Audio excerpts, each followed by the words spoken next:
मैले जस्तै राम्रो अडियो क्वालिटीको लागि तपाईहरुले पनि राम्रो माइकमा हजारौं पैसा खर्च गर्नुभयो होला वा गर्ने सोचमा हुनुहुन्छ। एकछिन भिडियोलाई पुरा हेर्नुस्, तपाईको मुड पनि कैलाश चिया खाए जस्तै तुरुन्तै चेन्ज हुन बेर छैन। अहिलेको जमाना भनेको एआई को जमाना हो। यहाँ सबै कुरा एआई ले गर्न थालिसकेको छ। त्यसैले आज सजिलो तरिका लिएर आएको छु। आउनुस् भिडियोलाई सुरु गरौँ। भिडियो मन परे च्यानललाई सब्स्क्राइब अनि शेयर गरिदिनु होला। भिडियो मन परे च्यानललाई सब्स्क्राइब अनि शेयर गरिदिनु होला। ब्राउजरमा गएर गुगलमा गएर एडोबी पोडकास्ट भनेर सर्च गर्नु होला। सुरुमै आएको लिंकलाई ओपन गर्नु होला। सुरुमा एउटा फर्म फिलअप गर्नुपर्ने हुन्छ, रिक्वेस्ट टु एसिक्स। अब यो फर्मलाई चाहिँ अब तपाईले भर्नुपर्ने हुन्छ। यसमा चाहिँ र्यान्डमली जेबाट पनि हुन्छ। मैले एक्जाम्पलको लागि एउटा नाम टाइप गर्दैछु। हजुरले पनि यसरी गर्नु होला। अनि इमेल एड्रेस पनि एउटा हाल्नु होला।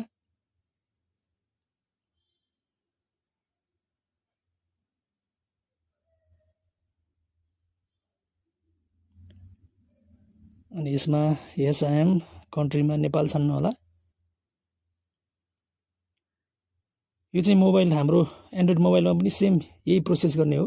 मोबाइलबाट पनि गर्न सकिन्छ। सेम यही प्रोसेस गर्ने हो।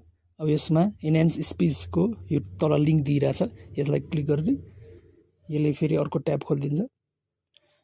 अब चाहिँ हामीले यहाँ आएर हाम्रो र अडियो फाइललाई चाहिँ यहाँ अपलोड गर्नुपर्ने हुन्छ। यसमा दिएको अपलोड बटनमा हामीले थिचिसकेपछि चाहिँ हाम्रो अब जहाँ छ यो र अडियो फाइल त्यसलाई चाहिँ हामीले सर्च गर्छौं।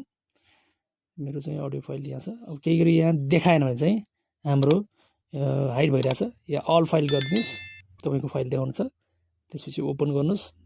मैले चाहिँ सिम्पली मोबाइलबाट रेकर्ड गरेर ल्यापटपमा सेन्ड गराए भएर चाहिँ नदेखाएको हो। तपाईहरुको सुरुमै देखाउन पनि सक्छ। अब केही बेर वेट गर्नुपर्छ।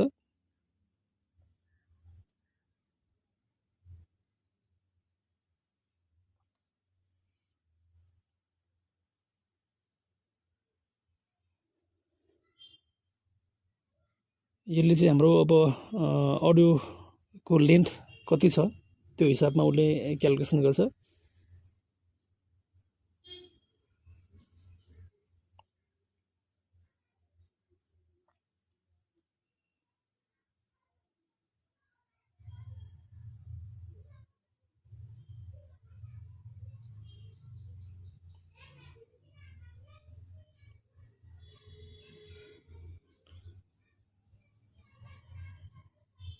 हेर्न सक्नुहुन्छ हाम्रो फाइल चाहिँ रेडी भइसकेको छ।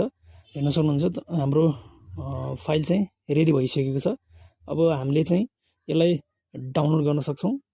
अब तपाईहरुले सिम्पली अब यो सकिसकेपछि अर्को कुनै अर्को पनि फाइल यो इन्हान्स गर्न चाहनुहुन्छ भने फेरि अनदर मा गएर त्यो अर्को र फाइल अडियो फाइललाई चाहिँ यसरी नै सेम अघिको प्रोसेसमा सेलेक्ट गरेर लोड गर्नु होला।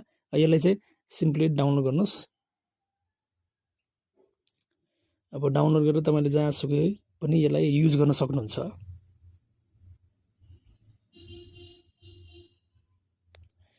अब यो फाइललाई चाहिँ तपाईको अब भिडियो एडिटिङको लागि रेडी भइसकेको छ। तपाईहरुले जहाँ युज गर्न पनि सक्नुहुन्छ। आशा छ यो भिडियो तपाईहरुलाई एकदम युजफुल लाग्यो। भिडियो युजफुल लागे भिडियोलाई शेयर गर्न नबिर्सनु होला। केही सल्लाह सुझावको लागि कमेन्ट गर्नु होला। धन्यवाद।